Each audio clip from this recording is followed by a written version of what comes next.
Hello and welcome to another episode of Cracking Fitness. Super excited about the interview that I did with Christian Lucero. This dude, he's a cool guy. Multi-year regional CrossFit athlete.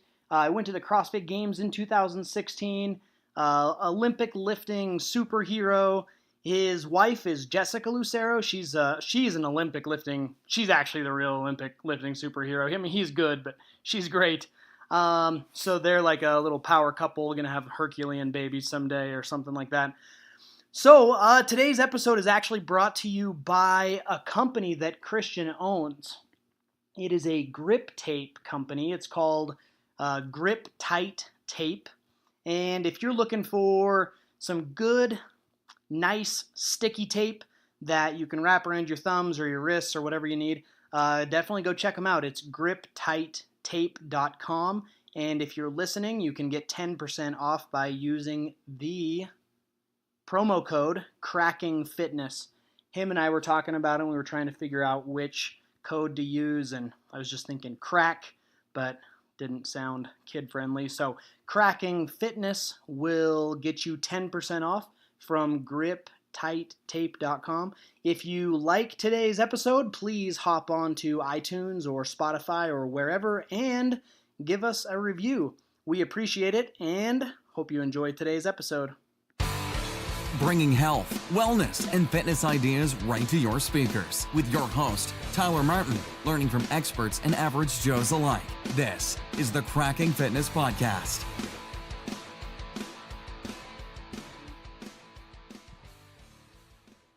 All right, so I hit the record button, so we're live. How's it going? Cool. Yeah, thank you for having me. You were just asking about my wife.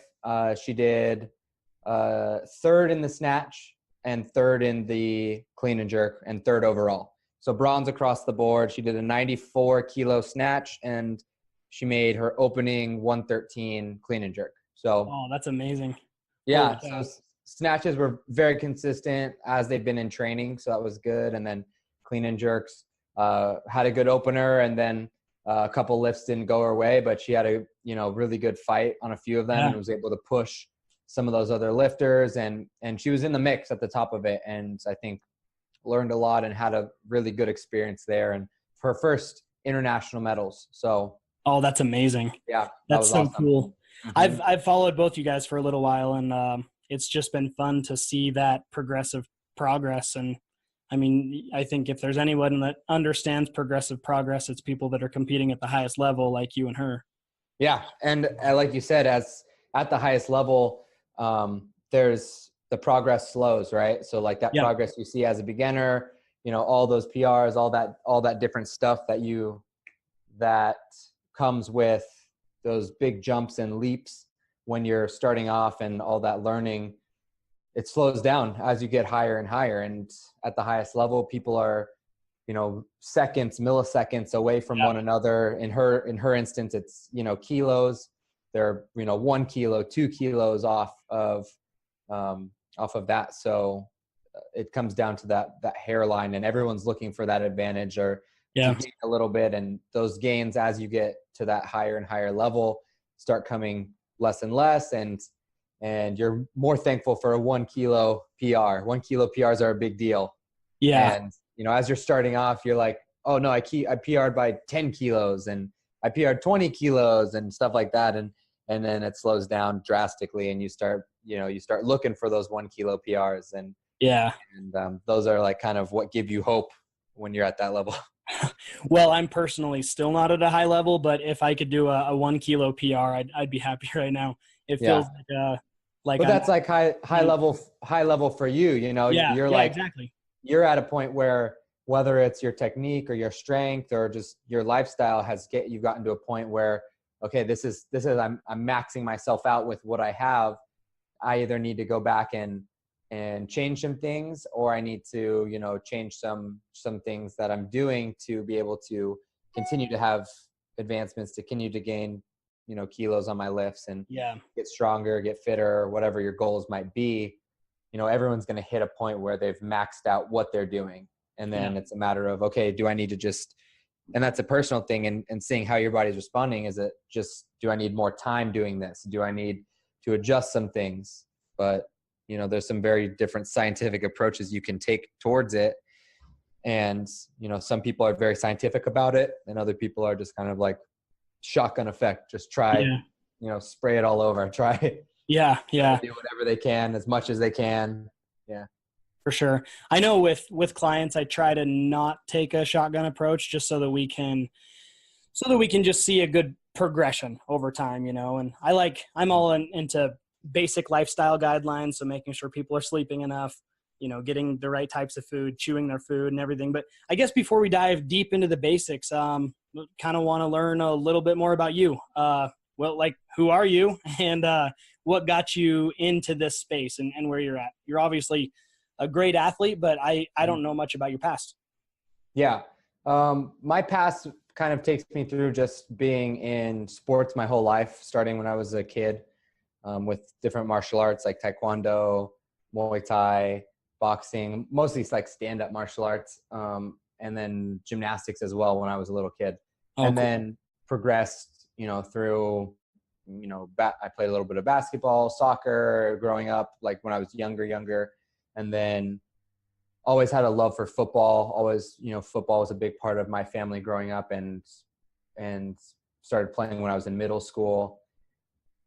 Started playing lacrosse a little bit just because they let us hit people with sticks. So I was like, oh, that's a pretty good way to spend a football off season if I want to do something and stay active in, a team sport. That was a pretty fun way to do it. A lot of kids that I played football with were doing that as well. So that kind of got me into lacrosse through middle school, high school, while playing football. That was kind of like my main love. My first love of sport was like football. And I've kind of always had a vision of myself doing something at a high professional level in sports. I never wanted to have a desk job or do a 9-to-5. Not to say there's anything wrong with that. Yeah. I just knew it wasn't for me. I knew that I kind of had a little bit different vision for what my life needed to be, and was always kind of resistant towards like the cultural norms that, always want to get pushed on you. I was always pushed back against that, and was never one to do everything by the book, as far as, you go to high school, you go to college, you get a job after college, you get married, settle down, have kids, pour into that 401k until you retire, have some grandkids, and then you call it a life. Yeah. I was always like, that doesn't really appeal to me, and I want something bigger, I want something better. And I think that, and I've always kind of believed and felt that I was supposed to be doing that. And so after high school, went straight into transitioning into a MMA career and fighting and training for that. And that kind of led me to CrossFit and a CrossFit career just by happenstance, because of our gym being in the same gym as a CrossFit gym at the time, our fight team. And it was a shared warehouse. And so we would do CrossFit as strength and conditioning work for our fights. And, a couple of the coaches realized that I was pretty good at it, and kind of right off the bat, and saw the potential for growth in CrossFit. So they kind of recruited me to try that out as a career path, opposed to continuing to train for fights and fighting. And I kind of always told myself, I'll make a name for myself in CrossFit. I'll compete, I'll do this, I'll do that. And then I'm going to come back to fighting. And the longer I stay in CrossFit, the more I realize at a professional level, at the highest level, it's not really feasible to think that I could go from competing in CrossFit, pouring all of my time, energy into perfecting this skill, to then, trying to perfect another profession that people are pouring their whole life into. That was kind of my journey, how I started CrossFitting.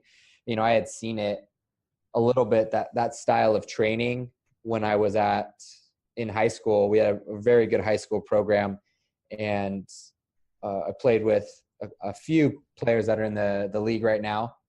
And our coach, or we had a new coach come in my senior year, and he was all about the new style of training, the new style of strength and conditioning, which was more interval training, more CrossFit-esque style Yeah. stuff. And we were used to just, hey, bench heavy, squat heavy, deadlift heavy, power cleans, maybe some power cleans, and then a bunch of like accessory work. Yeah. And so when he came in and he was showing us all this stuff, I was like real resistant to it. I was like, this is, this stuff's for pussies. Like, oh, sorry, I forgot to ask if I can cuss on here. Oh yeah, you're good. Okay. If people do, then I just throw it on as explicit. So you're good. Okay. Yeah.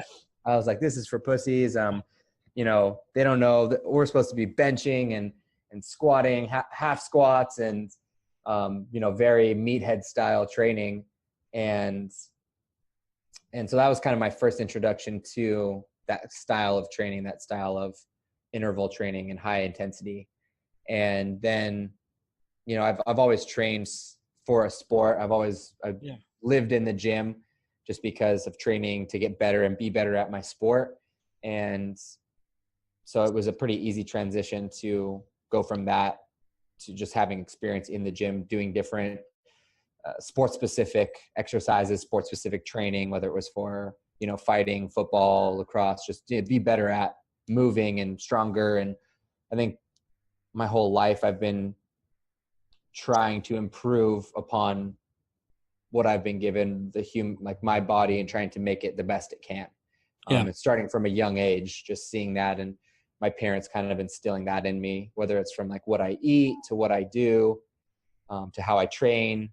It's kind of always been like, okay, what am I going to do today to get better at my craft, whatever that was at the time or whatever that is now. It's like, okay, where's the work? The work of the day is, what am I doing to make myself a better athlete, a better human, a better husband, a better whatever that craft or whatever my focus is. It's obviously multiple approached focus. It's not just one, but what am I doing to make myself a better in these things today? And reminding me of that. You had said you got that kind of from your parents then, instilled from a young age. That's awesome, because so many people I feel like come into this at 30, 35, and they're like, hey, I'm fat and overweight, unhealthy. My doctor told me I have high cholesterol, so now it's time to get going. Right. Yeah. So, man. And I'm also a big believer in how you do anything is how you do everything. So, if you had that from a young age, that's awesome. And obviously helps put you where you are today. So good work there. That's awesome. Yeah.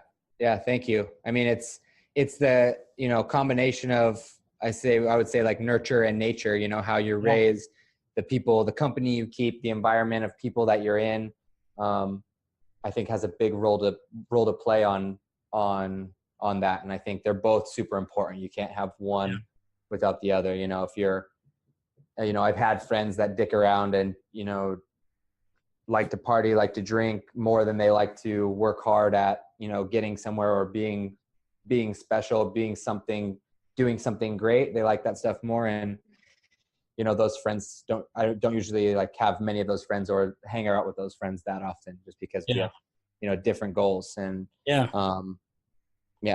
well, and you become who you hang out with, right? Mm-hmm. So, right. What's that they say that like you become the 3 or 4, or maybe it's 5. Yeah. The sum.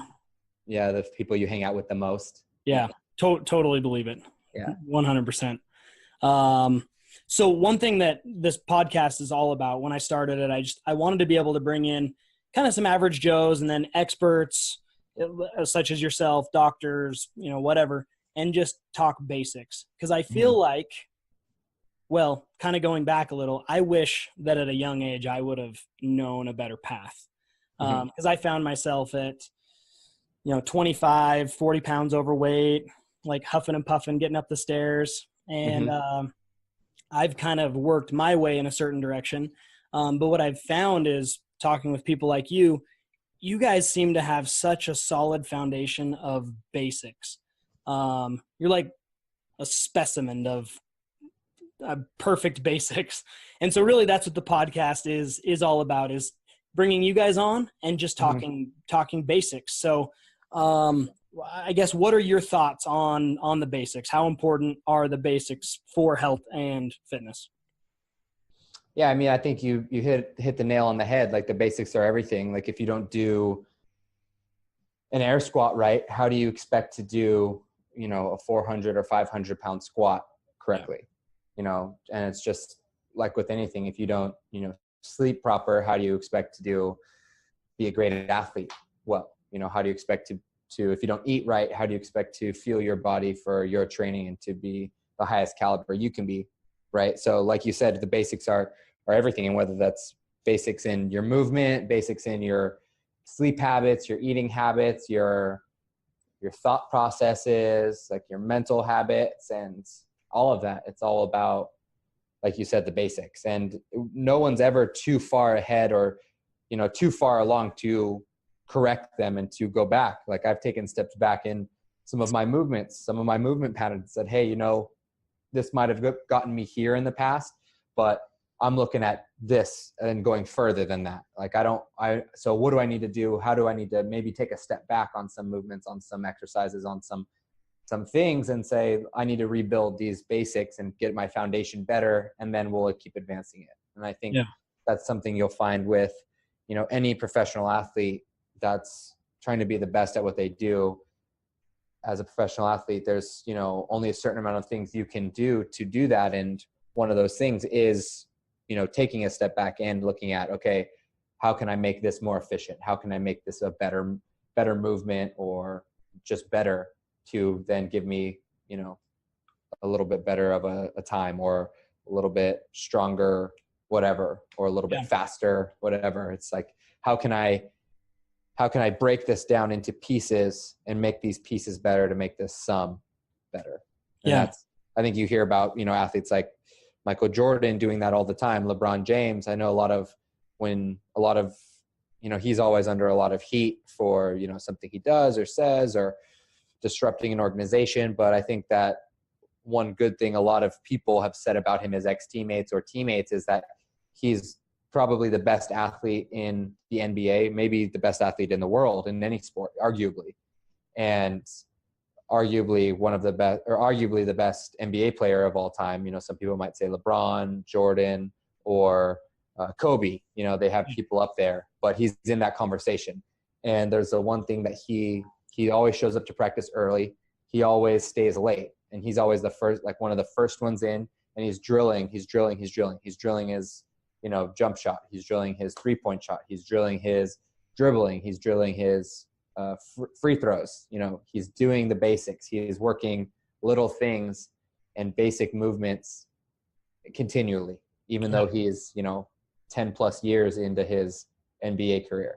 Yeah. The basic ends up being what he's allowing himself to build up on. Mm-hmm.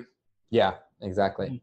So something that I personally feel, I always tell people, whether it's right or wrong, I don't know, you can correct me, whatever you think, but, you know, in the health journey, 80% is nutrition. Just getting the right nutrition, the proper micronutrients and all of that. As far as nutrition goes, how do you approach I think nutrition's really important. Like you said, but I think also, it's kind of over glamorized as far as like, okay, you need to make sure you have X amount of this, X amount of this, X amount of this. And some people overthink it, right? Whereas I think as long as you have a good baseline, you have good tendencies, you have good habits, it's going to turn out well for you in your performance. And I think that overthinking it and overanalyzing can also be negative. So it's finding a healthy relationship with your food and with your fuel as being a fuel source for your vehicle. And so if you're putting good gasoline in your car, you're going to get good mileage, your engine's going to be clean. Same thing with your body. You're putting a good fuel source in it, you're going to feel better, you're going to have, you know, benefits from that than if you put a crappy fuel source in it. But it's not like putting this good fuel source in it is going to give you benefits beyond that. You know, it's kind of I feel like you either have it or you don't. And that's either here or here, or it's somewhere in the middle, right? But it's not like this diet is what's making this person who they are. Yeah. You know, that's just a piece of the big machine. And I think, like you said, like your belief and that's totally a good belief, is that diet is 80% and blah, blah, blah. Yeah. But I would say, like, is it really 80%? Because this is just a percentage of what you're doing. Yeah. You're also training, you're also taking care of your body, you're, stretching, getting worked on, working on fundamentals, working on dynamics, mindset, what else? Sleep. So there's so much in there. There is. I don't know that I'm willing to say or agree with anybody that's saying 80% of this huge thing is diet. And if you have diet, that's 80%. Because I've definitely found that I can perform at a similar level if I haven't eaten all day, but I've slept well. Yeah. I've rolled out, prepped my body, warmed up correctly. My basics are online, and I just didn't eat. I don't feel like I'm missing 80%. Yeah. So, that makes sense. Yeah. I mean, it's a big part. And if you don't have it, you're definitely going to feel it, and you're going to definitely feel changes in it. But I would say it's all important, right? Yeah. So I'd say it's just as important as any of those other pieces. Yeah. Yeah. Yeah. I like that. That's cool. So as far as nutrition goes, what do you do? I work with a company called Working Against Gravity. Okay. Shout out to WAG. Yeah. So that's Adi Kaju and Michael Kaju, her husband. Yeah. Cool. And so I've been working with them since 2015, and really they have helped me with my nutrition and providing me with macronutrients and where my body composition's at, where my energy levels are at, stress levels, sleep, all of that. They kind of are able to give you they monitor all of that. They're essentially like a nutrition coach that helps me with staying accountable, analyzing how my weeks are going, how my body's feeling, and where I should be putting in my effort and my energy, right? Yeah. Where, how much fat, carbs, protein, micronutrients, all of that. And then also, like, they deal a lot with, what types of food you should be eating close to your workouts, what types of food you should be eating coming into a competition or during, and how those are absorbing, and really break it down into a scientific approach that they have really mastered and have a good handle on. And that's awesome. So I've been working with them, and I like the results. I like being able to talk to someone about my nutrition and about what I'm feeling and how I'm feeling, and just to bounce ideas off of, to hear their expertise in that. Because just like you would say that I would be an expert in my field, they're experts in their field. Yeah. So relying on their knowledge and not trying to learn it all myself, and kind of gather as much as I can from them and learn about my body as much as I can. And so, I think I've learned a lot too about my body just working with them, and, being able to track things and take a more scientific approach to everything. Yeah. Well, there's some pretty great power in just having those types of people to rely on, whether it's nutrition or business, business coaching, nutrition coaching, having a coach that can help you along the way as far as fitness and health goes, all of that. It's just so powerful to have someone who's an expert that's teaching you, someone that's had that knowledge or has that knowledge and can transfer it on. Right. Yeah, there's absolutely. Only so much that we can think about too, right? And only so much we can capture. So the less you have to think about it, and the more you can focus on your expertise is better. Yeah. Yeah, absolutely. And it's not possible for me or anybody to be an expert in all of these realms, right? So it's it would take a lifetime and longer than a lifetime to master all these things. So it's having a team around you of people that you can communicate with and trust. And I think that's for the most part what, somebody doesn't need to work with Working Against Gravity to have similar results. Someone doesn't need to work with, somebody like me to have good results in training or competing. There's not an end all be all to these things. Yeah. It's about finding people that you connect with and you have a relationship with and you can communicate with and you trust more so to be able to help you along this journey. Yeah. Yeah. Yeah. I like that. And just the idea that there's not one thing that's the do all end all for people. I mean, some people do CrossFit, and I personally love that. Mm-hmm. But it's not, it's not for everybody. And focusing on macros works for people, but sometimes focusing on micros and chewing your food works for people. So Yeah. Just different areas. I like that though. And it's cool that you have surrounded yourself with companies like that and people like that, to get you where you want to be. Are there any other companies that you work with, as far as, so you have your nutrition coach, do you work with anybody else? Yeah, I work with my coach. So he runs all my CrossFit and weightlifting and all my programming. His name is Max Mormont, and he runs CrossFit Costa Mesa. Okay. So he was kind of one of the OG CrossFitters that he was at. He calls himself a games athlete because he went to the Aromas barbecue in 2008. Nice. Yeah, so he's self-proclaimed games athlete from the Aromas barbecue at Dave's Ranch in 2008, where I think you just had to like sign up to go. Yeah. I wish I would have been in CrossFit at that time. Yeah, games athletes equals. Yep, exactly. He says, me and him are equals, and so he was there. He was also a weightlifter back in the day, and so he did. He was good enough to qualify for Olympic trials. Oh, sweet. In 2008, I want to say.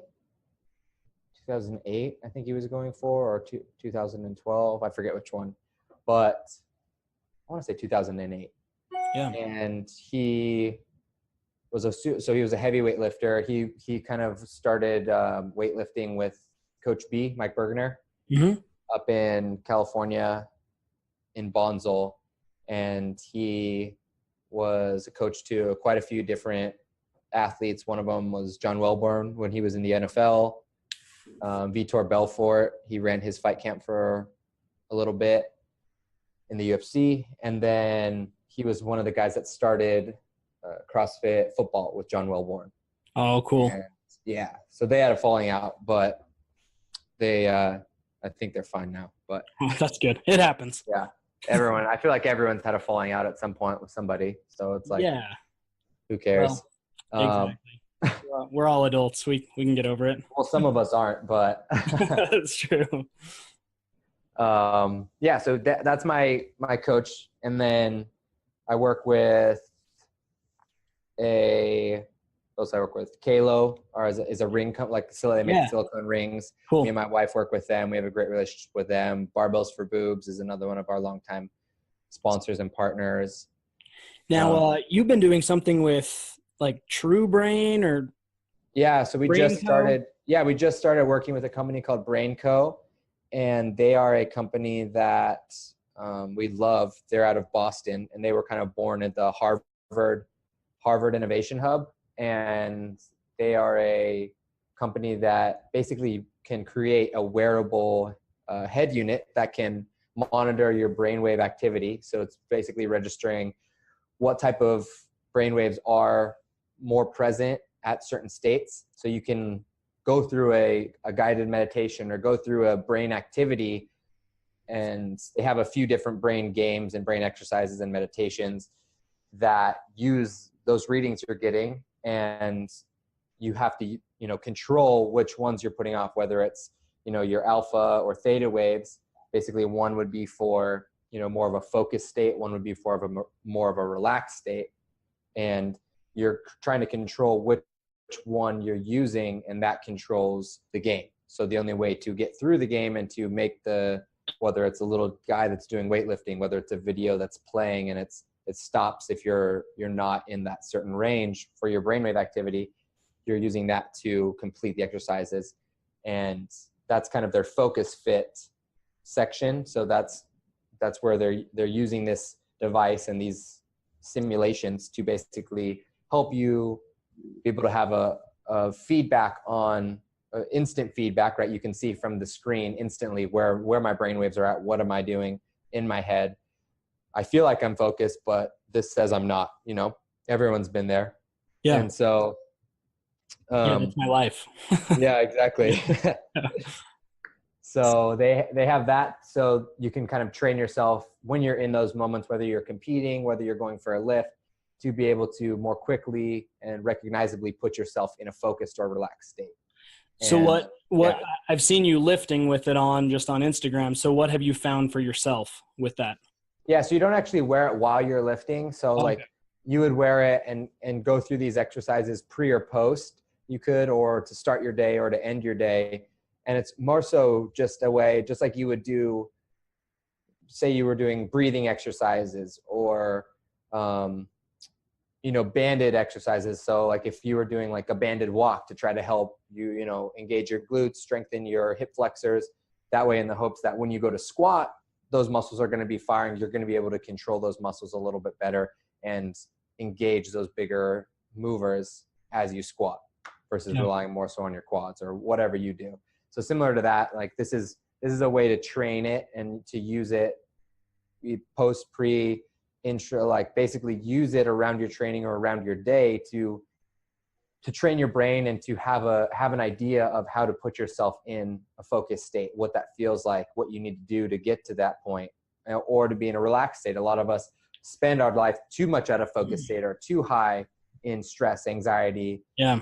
sitting in traffic, in meetings, typing on the computer, looking at numbers, dealing with kids, whatever that might be. Some of us spend almost all of our life at a high state, and it's impossible for us to relax at the end of the day and so using the guided meditations and trying to control and bring yourself to a normal state, a regulated state, or a relaxed state with those brain waves. It's interesting. So that way, yeah, it comes more natural and more freely, and you kind of have more control over it. Yeah. And they're kind of that's the first step of their Focus Fit platform. They're coming out with new, better stuff, always. So they're, going to be continuing to work on the algorithms and the games and basically continue to push the boundaries of what they can do on this platform. And their other platform, they have an educational platform that have used in a few different schools, and they have a few different deals with some schools where they're using it to monitor brain engagement with the classroom, right? So the teacher's teaching on, math, super boring, like, all right, here's, the Pythagorean theorem. Here's how you find that. They can see, okay, how many kids are engaged in my class? Where's their activity level? And okay, I see a kid doodling off in the corner. Yeah. Maybe he's actually like, I'm going to check his brainwave activity. It actually says he's focused and actually like in a state in learning. So like maybe he needs to do this to stay focused on what he's doing. Yeah. I'm one of those kids that I can't just stare at something and focus. If it's like, I have to be like doing something else or messing with something else. So like I was a big doodler, or I was, so I was like I'd be labeled the trouble kid in class that was disturbing and talking and, always doing something wrong or different. And so, we label those kids and then we put them in a stress state and then don't allow them to actually learn how they need to learn. Right. Exactly. So they've had a lot of success with using their platform from an educational standpoint. And then from a biomechanical standpoint, they are using their technology to be able to create and they have created and have used it, and is being used by a few people right now. I don't know when they're going to mass production of it, but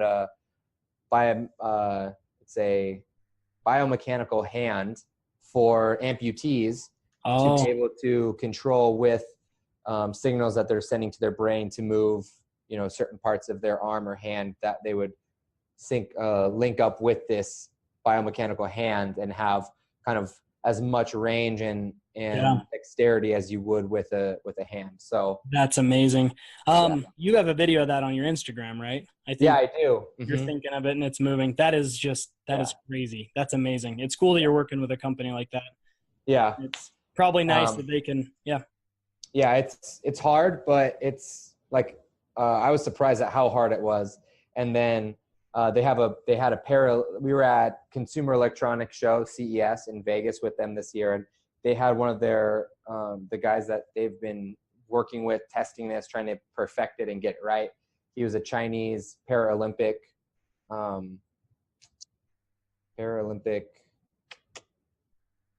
think he was a runner. I want to say he was like a track athlete, and he is a double amputee. So he was using both to write in calligraphy at CES, which was super cool. And he's been using it for some time now. And I think that was one of the things that was like a dream for him was, hey, I lost my arms, or he was amputated from the elbow down. And so he was saying that he like dreamt of being able to write in calligraphy again. Yeah. You know, that was cool to be able to see that. And shoot, like they say it's even hard to write in calligraphy with a regular hand, let alone like a biomechanical hand. Yeah. Yeah. Does it get easier as you work with it more? Yeah. And the longer they set up the one I was using, they set that one up, and it took us about an hour to make all the like neural connections and have it like primed ready for my brain. And not all of the signals that we did were perfect. Yeah. So we were just looking for about an 80 or I think they were saying like a 70% connection rate, or a 70% perfected rate, or however they scale it. Yeah. So basically saying that not all of those neural pathways and connections were all 100%. Yeah. Whereas if I was using this on a daily basis, we would have more time to obviously make those pathways kind of as crisp and as clear and as precise as they could be, so that I had the most, you know, responsive and functional movement in that hand. That's amazing. Yeah, they're great. Yeah, so we're excited with doing work with them and starting to work with them more and more, and help bring their Focus Fit platform to athletes that could use it, and organizations. And I know they recently just I don't know if this is announced yet, but they recently started working with USA Weightlifting as one of their main sponsors. So cool. I think with a sport like weightlifting, it's huge, right? Because you have a split almost for a snatch. It's a, 1.5 second lift. For a clean and jerk, it could be a little bit longer, 3-4 second lift. But you have split seconds that can mean the difference between making a lift or missing a lift, and that can be on concentration. Yeah. There's a ton of room for error with that. So I think that's a great sport for them to start working with, and to start getting data, seeing results, and getting feedback on how they can better improve what they're doing and how they're utilizing their data and those algorithms to, help players, help athletes get the best out of their bodies and their minds. Well, that's so important, because the mental game is real. Mm-hmm. I mean, I know, you just had mentioned a clean and jerk and a snatch. You walk up to a barbell and you have doubt in your mind. Chances of you hitting the lift have gone down substantially. So, getting your mind right and just knowing. Are there any other wearable devices that you use? Anything else? Wearable. Like really. Whoop or Fitbit or anything? Yeah, I've used Whoop before, and I use it here and there. I don't have it on right now. I go through phases where I'm like, I'm gonna use my Whoop band through this time period, and it's awesome data, and the guys there at Whoop are awesome. But it's kind of like one of those things that I go through seasons with, as far as like, I'm gonna decide to use my Whoop band for this period to this period to monitor my sleep, or to monitor my strain and what my body's going through, my recovery, my heart rate variability, all that stuff, because it is amazing data. It's just a matter of me being able to wear it and continue to wear it and get in the habit. So I give myself a break. I give myself, times when I am wearing it, times when I'm not wearing it, just because it's hard for me to always have something like strapped to myself. Yeah. Well, and there might be a little mental game there as well, right? Like, if I wake up and it's showing that my heart rate variability is poor, and I'm like, oh, I guess I better not work out hard today. But at your level, you might have to push through some stuff and work hard regardless. So yeah, it's good information, and it's great to see. I definitely utilize it when I have it on, and it's like, just like with the working against gravity, it's another tool that you can use to learn about yourself, learn about your body. And I think the more data you can get on your body and how your body responds to certain things, and get an inside look at what's actually going on when you're sleeping, how long are you in certain states, how long are you actually awake, how long, what's your heart rate variability doing, what's your heart rate doing. There's so much data you can learn from that. It's kind of invaluable. And I would definitely, tell anybody that was asking to try everything, try one thing, and then like not try everything at once, but go through phases where you're trying certain things, seeing what things you like to see, what things you don't like to see, whether it works for you, whether it doesn't. But no matter what the success rate is, or the experience, or whether it was successful or not successful for you and your goals, you're going to learn a lot about your body and what you're doing and what to do in the future. And that's the kind of information that's invaluable that you can't pay for. It's like, once you have that, you can do a lot with that data, and with deciding about your, fitness plans and fitness goals and where you're at, where you want to be. Well, and if there's, I guess something that I take out of that I feel like if listeners could take like one thing from this podcast, it's probably that. It's that CrossFit's for pussies. Exactly.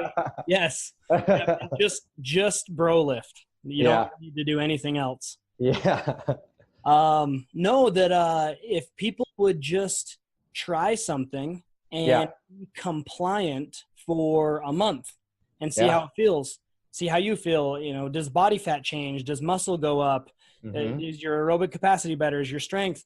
Blood work. That's something that I'm big on, is just let's get some blood work and let's see what happens over time. But most people try something for a week and they don't like it, or right. You got to be consistent with it. Yeah, they're paleo, but then they're like, well, but I have 3 cookies a week. You're like, well, then you're not really paleo. It's okay to have 3 cookies a week. I'm not trying to, to knock that, but you have to be compliant with something for a long time to figure it out. Have you ever heard of Stan Efferding? No. That's a name. Yes, yeah. Stan Efferding. He's the guy that works with Hafthor Bjornsson and Brian Shaw, and I think he's worked a little with Camilla Blanc-Bazinet and them. And I've heard of him. I've heard the name. I don't remember. Like, I don't know where I've heard the name, but go ahead. I met him at regionals in Utah last year before regionals was a thing of the past. RIP regionals. Yeah, exactly. And I got talking with him, and he's big. Like, one of the things he says all the time is just compliance is the science. Like, you can do whatever you want, but you've got to be compliant with it and figure it out. So I imagine that's what you've done throughout time, right?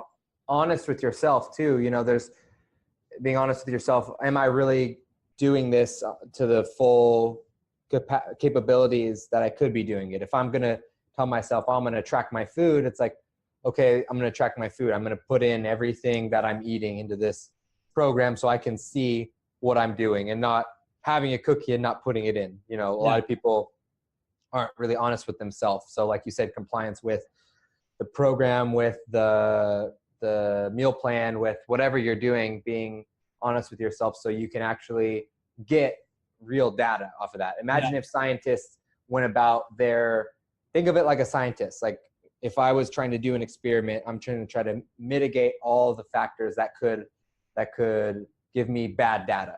And so if I'm saying, okay, this month I fasted from 8 p.m. till noon the next day, I fasted. And I did this every day for a month to see how I felt. But every other day I had bulletproof coffee in the morning and a cinnamon bun. Yeah. It's like, but I didn't track it. And so then I told myself, no, I tried to do that, but it didn't work for me. I didn't notice any difference. Well, it's like, there's plenty of things with what that were wrong with that, where I got bad data from it. So it's like, if you're going to do it correctly, get good data from it, because then that person for the rest of their life is going to be like, oh, I tried the intermittent fasting thing and it didn't work for me. I didn't like it. I didn't have results. I gained weight. Well, it's because you consumed, 1,000 calories with your bulletproof coffee and your cinnamon bun every other day. Yeah. And so it's like, do it to the best of your abilities if you're going to do it at all. Otherwise, why are you doing it? Yeah. Well, and that's one of the basics that I feel like people at your level, you just conceptualize that. And that's something that you just know and understand. And if you don't do it, then you don't perform as well. If you don't stick to your program that your coach gives you, well, that's an issue. If working against gravity tells you a certain amount of macros, and you're like, man, I'm going to sneak a few cookies here and there. It's just not, that's not conducive to long-term progress. Well, you're just not getting, and you're not getting, all your data is going to be based off of basically something that's not true, right? Yeah. So it's not good data anyways. It's like epidemiological studies. You're trying to guess, and that's not going to work. Right. So I don't want to take up too much of your time. I appreciate the time you've given. So I guess just for the basics, can you bring someone through nutritionally, like through your day and maybe even your week, and just kind of tell people how that works? It doesn't have to be super in depth. And then also your training plan. Obviously not super in depth, but just, maybe a little bit of philosophy as far as training goes. And in the context of 40-year-old that's overweight and wants to just get healthy. So, I mean, we'll do like a improv. I'll be like a coach. I like it. I'll be myself, and you'll be somebody coming up to me asking me. So go ahead and ask your question. Like, hey. Hey, so Christian. First off, I would love your autograph because you're amazing. Yep. Yeah. I saw you in was it 2016? Saw you in the 2016 games, and I loved your arm sleeve, and I'd love an autograph. Your hair was awesome. Yep. Do you have a lock of it to give me? Yes, please. Yep. Yeah. And can I get your wife's autograph too? Because she's a pretty good weightlifter. So she's great. Yeah. Absolutely. Awesome. Here you go. Signed your shirt. Here's a little gift for the kids. Thanks. They'll like that. Yeah. But hey, well, I have you here, and after the autograph. So I'm 30. Well, we're gonna say 40. I'm 40, and I'm slightly overweight, and I want to just get healthy because the doctor told me that my cholesterol is high and my testosterone is low. Yeah. So you're obviously a fit dude. What do you eat? What do you do? Well, Tyler, can I call you Tyler? Yeah, please. Yeah, it was great to meet you, but this conversation's already gone on longer than I anticipated. So I'm going to go ahead and leave. No, I'm just kidding. I love talking with people. So for my diet, I would tell like yourself, my diet's going to be very different than your diet. So like how we were talking about finding what works best for you and figuring out how to eat and what's best for you, there's really nothing that I can give you right off the bat that's going to be an easy fix. There's nothing I can tell you to eat. I wish I could tell you to go buy this fruit at the grocery store, at the local farmer's market, and this is going to fix all your problems. You just eat one slice of this a day, and this is going to basically round out your cholesterol and shoot your testosterone sky high. But I don't know of that fruit. And if you do know of that fruit, definitely direct message me and send me that fruit, and we'll buy all shares of it. Yeah. But I don't have that for you. So what I do have for you though is a little piece of advice with an encouragement with your journey and what you're going to be going through. You're going to go through a lot of learning processes in what you're eating, and a lot of different diets, a lot of different meal plans, and you're going to figure out what works best for you. So I would say start with a singularly focused approach on something first off that will help bring the cholesterol down and increase your testosterone to help that body fat and help your energy and help what you're feeling. And so I would say that starts with a balanced diet and then a good training plan. So making sure that you're getting a good amount of meals in throughout the day, a good amount of calories. And I would say to start off, it's not even looking at that. I'd say to start off, how you start is looking at just start recording what you're eating. Download an app that can record your food. MyFitnessPal is an easy one that I use, but you can use whichever one you want. Download something like that and just log what you're eating throughout the day. So if you eat, a croissant and a banana for breakfast, put that in there. If you have, a ham sandwich with cheese for lunch, put that in there. If you do Brussels sprouts and mac and cheese for dinner, go ahead and put that in there and log every single thing you eat during the day. That way you can have a picture of what you're eating. You know where you're starting from. You have a basis of what you're doing, and do that for 3 weeks. Log what you're eating, log what you're doing for exercise for 3 weeks, be consistent with that. And then I would say seek out somebody that you trust to counsel you on your training plan and your meal plan, whether that's together or whether that's separate. Find somebody that you trust, whether it's local, whether it's online and remote, whatever it is. Find that person that you can bring to them. This is what I've been doing for my training. This is what I've been doing for my eating. These are my goals and these are where I'm at. And then go from there. And they'll be able to, counsel you the best on how you can move forward towards your goals, wherever they're at. And I'm going to guess. There's not a pill? There's not a magic pill? No, there's not a magic pill. Dang it. Yeah, there's not that I know of. There's obviously you could do some type of lap band surgery or have your stomach stapled, but not a lot of good long-term results from either of those. Yeah. I'm a huge fan of that answer because, and even people that I've interviewed on the podcast, that I'll ask them, hey, what can people do to get healthy? Well, you've got to get this much protein in a day, and you've got to eat this, and you've got to eat that. Yeah. And what you said makes perfect sense. What works for me is different than what works for you. We're both at different levels. I have 3 kids. Yeah. A career and a couple businesses. Yeah. Are you saying I don't have a career? How dare you? Totally have a career. I'm jealous of your career. Just saying all the things I don't have. I don't have kids. I don't have a career. Yeah. So totally not my intention there. I'm just kidding. But yeah, different levels, right? Yeah, there's different levels. Everything's going to be different. So I would say from just recording your food, from recording your exercise, you're going to learn a lot about yourself just from that. And you're going to have some realizations probably just from that. I recently did a thing, even at my level, I'm having realizations by going back to that and by writing that out, by looking at this.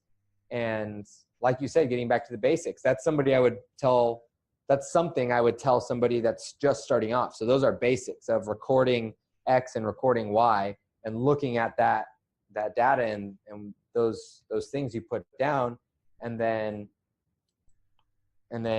moving forward from that. And so I recently had an epiphany just from that the other day, and I've been doing this for how long and I'm at, what level. It's like, you can always do that and go back to the basics and have epiphanies, have moments of learning.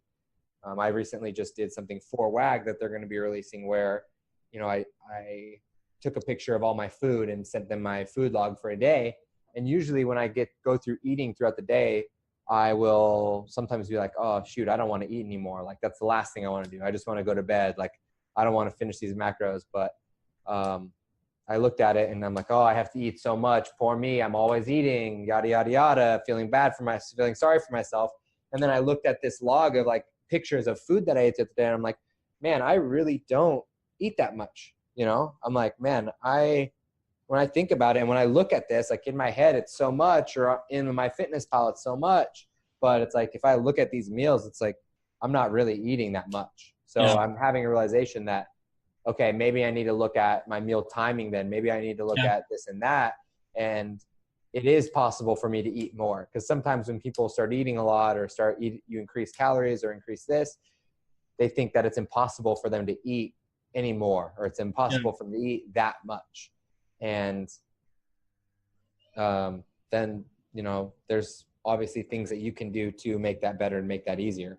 And I'm still learning about stuff like that, still learning things about what I'm doing that could be better, that I'm having epiphanies about. And it's at the highest level down to the very basic beginner level. Those basics are huge, and revisiting those basics are huge to your improvement and your making that next step or getting to the next level or just getting a little bit more out of yourself.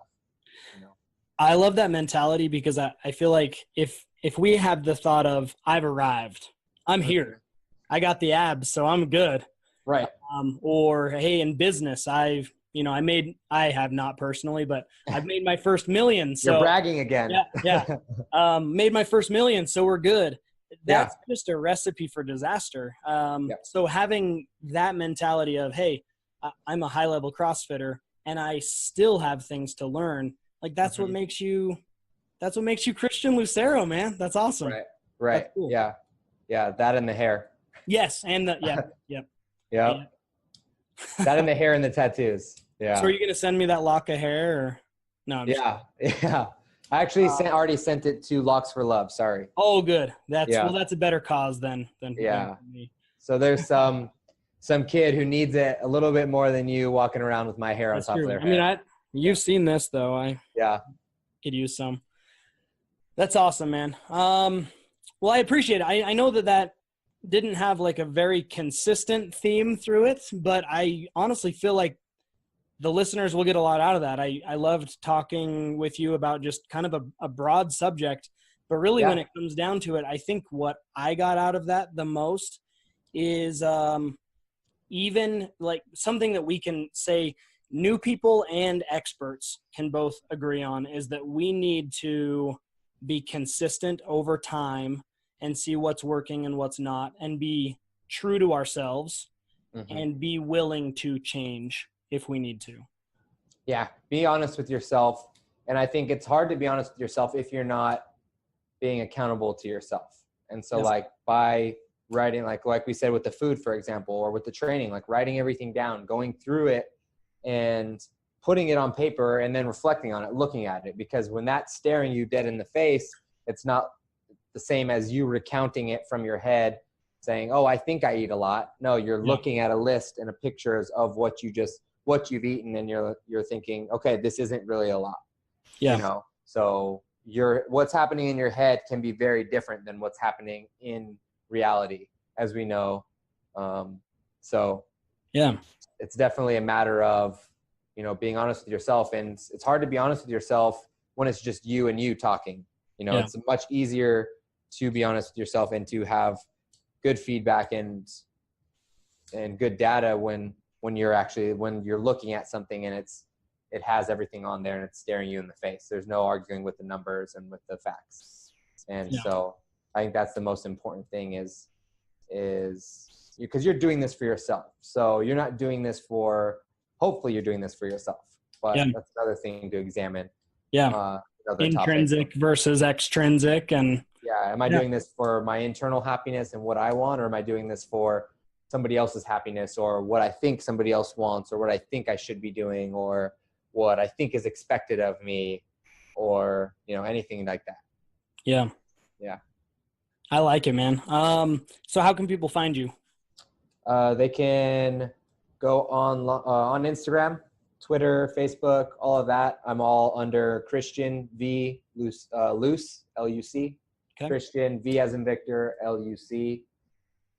That's my handle on all of those platforms. I started a podcast recently called Pardon Me. Yeah, I saw that. I'll link that into the show notes. Cool. Yeah. So that's if you guys like to hear me talk.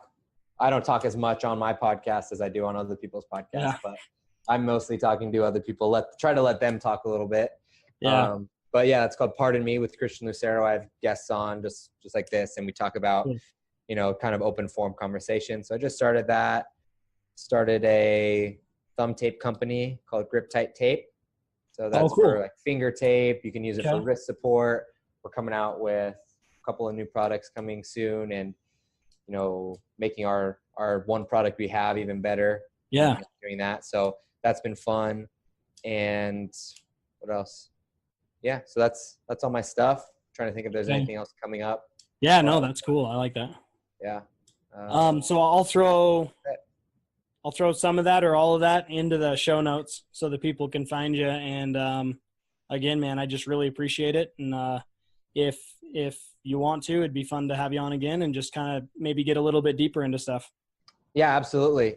I would definitely love to come back. Obviously, I didn't have to go anywhere, but who has been like some of the guests you've had on before? Like, what episode is this? Are you on? Oh, see, now you're putting me on the spot. Yeah, it's all right. You can find out. Episode. This is like episode 9 or 10. I've personally been on it quite a bit. No, so Bethany Shadburn, she was on. I haven't gotten a chance to meet her yet. Is she cool? She was way cool. Yeah. I mean, be honest. No one's listening right now. No one's listening. So I'll just tell the truth. Yeah. No, really, she was way fun to talk to. Cool. We had some audio issues in the beginning, and so it was cut a little bit short. She had some stuff going on. Something that I really like about her social media platforms is just all the accessory work that she posts. I think that that's very beneficial to people, and maybe it's overlooked. You know, so everyone wants to be doing back squats and deadlifts, but you know, maybe if we're to work on some accessory muscles, then we can get all those lifts where they need to be. And basics. Yeah. Yep. Exactly. Basics, virtuosity. So you had her on. Yeah. So here, let me Who was your favorite? Who was your favorite? Christian Lucero. Yeah. Besides me, the clear front runner. So one of my favorites so far has actually been with one of our coaches from CrossFit. She's found some really good success in the keto diet for herself, and so she just kind of comes on and talks about her keto journey. Yeah, and so that's been good. That's huge right now, keto. I feel like it's the buzzword of 2018/2019. Yes, it's like going to be. I feel like the buzzword last year was like macro. Everyone was like, "Oh, do you count your macros?" Count your macros? Yeah. This year it's going to be keto. Oh, are you keto? Yeah. Yeah. So that was a good one, just because it works for her. Now, I don't believe that she'll be keto forever. I think that she's going to need some carbohydrates, and she knows it too. But at some point, it's good to cleanse the system, though. I think. Yep. Exactly. And she's lost a good amount of body fat, and I mean, obviously, at your level, keto's. I'm just going out on a limb here. I don't think you can do keto and compete at your level. It's just I feel like, just like we were talking about different strokes for different folks. Like I feel like there are some body types and there are some people that would be able to perform at a high level with that diet, and like you said, it's about changing it up, seeing what works, what doesn't, kind of playing into what does work and adding more into that. Yeah. Another one that was fun, Sheila Barden.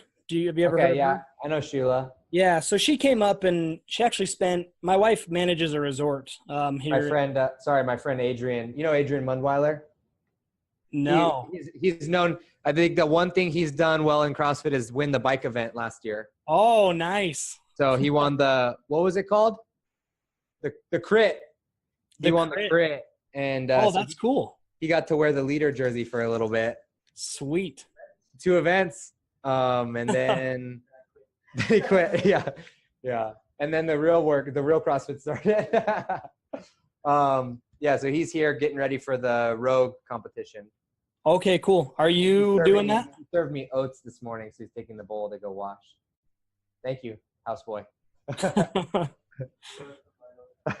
That's awesome. Well, tell him good luck. I hope he can take that crit success and move it on to. He's getting ready for the biathlon at the Rogue what is that? The Rogue Invitational. They have the ski erg and then the 22 caliber, the shot. Are they actually they're doing that? Yeah. Oh, that's cool. Okay. I did see a couple athletes, I guess, like training shooting guns. So. Yeah. So that'll be fun. So he's here until that, and then he's going to go compete. But sorry, what were you saying? Oh, no, I was just saying Sheila Barden, she was kind of coming back from injury, so we talked about that. But she came up with her husband, and my wife manages a resort on the river, just on a river here in Idaho, and we took them up to Yellowstone and everything. So you and your wife, you're welcome to come up here and do the same. Yeah, well, I've only been to Idaho once, and it was to Sandpoint, I believe, or we stayed on Coeur d'Alene Lake. Oh, cool. Okay. Yeah, it was one of I have some of the fondest memories of that area and that. Yeah, that's a beautiful area. You've heard of James Fitzgerald? Yes. So he owns a house up there. Oh, really? Okay. Yeah. Every once in a while on his social media, he'll have pictures of him up in Coeur d'Alene, but we're more southeast Idaho and kind of by Yellowstone National Park, and you guys could come up here and we'll climb the Grand Teton or something. Yeah, absolutely. So that sounds fun. We got to get out there, get some fresh air. Is there hunting up there? Yeah. Yeah, come up. What do you guys hunt? Elk, deer, bear. We're close to a little like a hunting cabin, and you can hunt anything you want. I mean, we could shoot a buffalo if you want and take some buffalo meat home. So that might sound like I'm gonna have to take you up on that. Yeah, that'd be fun. That would be fun. I don't know how much that costs. You guys are welcome to come stay at the cabin for free, like at my wife the resort deal. But yeah, I can look into all of that. But really, yeah, if you guys want to, there's Yellowstone, there's fishing, there's shooting lots of guns around here, and so. Awesome. Yeah, that sounds fun. Thank you. Yeah, thank you for the invite. Yeah, you're welcome. Man, I really appreciate your time. It's been about an hour and 10 minutes, which is successfully the longest podcast that I've done. Normally, that does not make any sense. I'm usually not one to talk a lot. No, I loved it because you kept the conversation going, and I may not be the best question asker. So. Oh no, it's perfect. I find like when we just have like conversations, it's much easier and much more authentic. And I'm kind of my mind goes in different directions, and I like get people off subject really easy because you started talking about that neuro stuff, and I just wanted to know more. So it's all right. Yeah, it's good. Yeah, I've enjoyed being on this, and I'm gonna go out on a limb, being the longest podcast, the most like engaging conversation. I'm probably front runner for favorite guest of the year. Yep. So you'll have to let me know how that continues to progress as you have more and more people on. I will. I definitely will. We've already heard you throw everybody else except myself and Bethany Shadburn under the bus for basically calling us your favorite guest so far, and telling everybody that you did not enjoy anybody else. Yep, exactly. So I guess it's between me and Bethany right now for front runner for guest of the year. So yeah, I mean Danielle, the keto coach. Yeah, keto coach. Okay, she's pretty awesome. So a dark horse. Three. Yeah. Everyone loves a Cinderella story. Exactly. Yeah. Cool, man. Well, thank you. I really do appreciate your time and your help. And I'll, like I said, there's not a huge following. Hopefully someday, but I'll throw everything in the show notes and just try to get as much your way as possible. And just keep up the good work. It's fun to watch you, and from like a not trying to be creepy standpoint of watching you through social media, just keep it up, man. Yeah, no, nothing creepy about it. I think like that's where our society is going. Like it is. It's creepy to watch someone in person nowadays. Yeah, like I want to watch you through social media, and we'll keep our physical distance away. So yeah, exactly. All right, man. It was nice to meet you, and this was fun. So we'll do it again. But take care. Perfect. You too. Thanks, Christian. All right, buddy. Bye.